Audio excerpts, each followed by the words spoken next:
Legenda Si Pitung. Jakarta saat ini menjadi pusat pemerintahan Negara Kesatuan Republik Indonesia. Sebagai pusat pemerintahan, Jakarta masuk ke dalam wilayah administrasi khusus yang bernama Daerah Khusus Ibu Kota. Kota yang juga dikenal sebagai nama Betawi ini merupakan wilayah dengan jumlah penduduk terpadat di Indonesia. Dahulu, Jakarta bernama Sunda Kelapa. Kota ini menjadi tempat pertama kali datangnya Belanda di Nusantara, sehingga membuat Jakarta memiliki banyak cerita sejarah yang berkaitan dengan perjuangan melawan penjajah. Salah satu cerita sejarah yang melegenda dari Jakarta adalah Si Pitung. Si Pitung adalah salah satu pahlawan yang berani melawan penjajahan Belanda. Bagaimana kisahnya? Mari kita simak dalam cerita berikut. Si Pitung lahir di kampung Rawabelong. Ayah Si Pitung bernama Abah Piun dan ibunya bernama Nyak Pina. Ketika Si Pitung lahir, Jakarta masih bernama Batavia dan sudah ratusan tahun dijajah oleh Belanda. Pitung tumbuh menjadi anak yang setiap hari menyaksikan kekejaman penjajahan Belanda terhadap masyarakat Batavia. Ketika sudah tumbuh remaja, ayahnya berharap Si Pitung menjadi anak yang berbudi baik. Karena itu ayahnya mengirim Si Pitung belajar di pondok pesantren Haji Naipin di Kemayoran. Selama di pondok pesantren, sehari-hari Si Pitung belajar mengaji. Haji Naipin dengan sabar mengajari Si Pitung mengaji. Si Pitung termasuk anak yang cerdas, sehingga cepat menguasai pelajaran yang diberikan oleh Haji Naipin. Selain mengaji, Si Pitung juga belajar silat. Selain pintar mengaji, Si Pitung ternyata juga mumpuni dalam pencak silat, sehingga Haji Naipin sangat menyayanginya. Setelah beberapa tahun menjadi santri Haji Naipin, Si Pitung pun pulang ke kampung halamannya. Abah Haji, terima kasih selama ini sudah bersedia mendidik Aye di pesantren ini. Sekarang Aye mohon pamit untuk kembali ke kampung halaman. Pitung, sudah menjadi kewajiban Aye membagi ilmu pada siapa saja yang mau belajar. Nah, sekarang pulanglah kamu ke kampung halaman.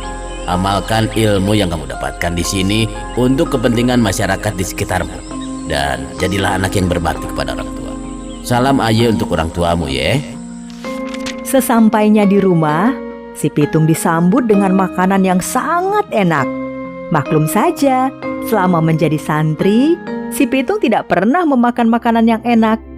Kehidupan di pesantren memang selalu sederhana dan banyak prihatin agar para santri memiliki kepribadian yang kuat.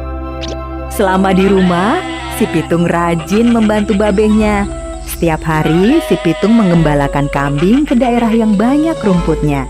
Sedangkan ayah Si Pitung setiap harinya berjualan buah-buahan di pasar Tanah Abang. Suatu hari, Si Pitung disuruh babehnya menjual kambing ke pasar Tanah Abang. Pitung, badan babe agak kurang enak. Lo jual 2 ekor kambing ke pasar Tanah Abang sono ya. Beres, Beh. Tapi ingat, lo jual harganya jangan terlalu murah ya. Tentu saja, Beh. Setelah menjual 2 ekor kambingnya di pasar Tanah Abang, Si Pitung segera pulang dan memasukkan uangnya di kantong celana. Namun dalam perjalanan pulang, Si Pitung dicegat oleh 3 orang preman. Hei, siapa namanya lo? Nama Aye Pitung, Bang. Rumah lu di mana? Di Rawabelong, Bang. Ya udah, pulang sono. Tanpa disadari Si Pitung, uangnya hasil menjual 2 ekor kambing telah diambil oleh salah satu komplotan preman tersebut. Sesampainya di rumah, babeh Si Pitung sudah menunggu. Assalamualaikum. Waalaikumsalam. Lu Tung, gimana hasil jual kambingnya? Dapat harga bagus kan? Beres, Beh. Ini duitnya. Si Pitung tiba-tiba bingung uangnya tidak ada. Lu kenapa jadi bingung begitu? Waduh, Beh. Kayaknya Aye kecopetan. Ntar Aye cari dulu pencopetnya. Si Pitung pun menemukan para pencopet masih ada di tempat semula. Hei kalian, lebih baik kalian kembalikan duit gue. Kalian jangan pura-pura tidak tahu. Kalian kan yang nyopet duit gue. Para preman tersebut tetap tidak mau mengaku. Dan akhirnya, tidak pakai lama, si Pitung segera menyerang mereka. Hanya dalam beberapa jurus, ketiga gerombol preman tersebut sudah terkapar dan tidak bisa melawan lagi. Awas lu Pade, jangan macam-macam sama anak rawa belong. Si Pitung segera pulang sambil membawa uangnya hasil menjual kambing. Besoknya, ketika sedang menggembala kambingnya, si Pitung tiba-tiba didatangi oleh 3 orang preman yang mencopetnya kemarin. Mau apa kalian kemari? Kita mau minta maaf bang, yang soal kemarin. Nama lu siapa? Nama Aye Rais bang. Aye Jiih bang. Aye Jepul bang. Jadi gini bang, kita nih mau ngajakin abang kerjasama. Kerjasama bagaimana? Iya, Bang Pitung gabung sama kita. Terus kita nyopet aja di pasar-pasar. Masya Allah, keterlaluan memang kalian ini. Kalian ini masih muda, badan kuat, malah jadi copet. Yang kalian copet pun juga orang miskin, yang sehari-hari sudah hidup menderita karena dijajah Belanda. Seharusnya kalian membantu orang-orang miskin itu, bukan malah nyopet duit mereka. Rais dan teman-temannya saling berpandangan. Bang, hidup kami pun udah miskin. Sehari-hari aja untuk makan susah. Kami mencopet karena kemiskinan. Kalau tidak miskin, kami tidak akan nyopet. Jadi, gimana bisa? Kami harus bantu orang-orang miskin itu. Si Pitung menyuruh mereka mendekat dan membisikkan sesuatu. Rais, Jiih, dan Jebul saling berpandangan. Baik bang, kami setuju. Asal Bang Pitung yang memimpin. Sebenarnya, apa yang dibisikkan si Pitung kepada 3 orang kawanan pencopet tersebut? Beberapa hari setelah pertemuan tersebut, terlihat si Pitung dan 3 orang pencopet yang sudah menjadi anak buahnya merampok rumah seorang pejabat Belanda. Si Pitung dan teman-temannya mengambil harta benda pejabat Belanda itu. Si Pitung dan teman-temannya ternyata tidak menikmati hasil rampokan tersebut. Mereka justru membagikan harta rampokan tersebut kepada rakyat miskin. Selama berbulan-bulan, si Pitung dan teman-temannya merampok pejabat Belanda maupun orang-orang pribumi yang menjadi antek Belanda.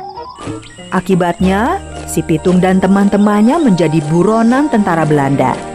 Setiap hari, ratusan tentara Belanda melakukan patroli di Batavia untuk memburu si Pitung dan teman-temannya. Si Pitung dan teman-temannya mulai terlacak oleh tentara Belanda. Suatu hari, tentara Belanda berhasil menemukan persembunyian Jebul. Tentara Belanda langsung menembaknya. Jebul pun tewas seketika. Giliran Jiih yang kepergok tentara Belanda. Jiih pun tewas oleh tembakan tentara Belanda. Rais akhirnya juga tewas di tangan tentara Belanda. Si Pitung pun akhirnya ditemukan oleh tentara Belanda. Tidak menunggu lama, terdengar suara tembakan. Namun si Pitung ternyata memiliki ilmu kebal. Tidak satupun peluru berhasil menembus tubuh si Pitung. Hei lu, tentara Belanda, bilang sama komandan lu, gue si Pitung, anak rawa belong. Kagak takut sama kalian. Bilang sama orang-orang Belanda teman lo itu, selama mereka masih di sini, gue akan terus ngasih pelajaran ke mereka. Kabar tentang si Pitung yang punya ilmu kebal membuat nyali tentara Belanda menjadi ciut. Mereka tidak berani keluar dari markasnya. Akhirnya, kelemahan ilmu kebal si Pitung ketahuan. Seseorang yang menjadi antek Belanda membocorkan rahasia tersebut. Tentara Belanda segera menyiapkan senapan berisi peluru emas. Perjuangan si Pitung membela kaumnya dari penjajahan Belanda berakhir sudah. Si Pitung tewas oleh tembakan tentara Belanda yang menggunakan peluru emas. Masyarakat Jakarta sampai sekarang tetap mengingat kisah perjuangan si Pitung dan teman-temannya.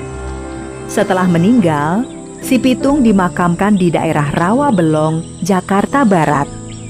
Makam si Pitung masih ada sampai sekarang.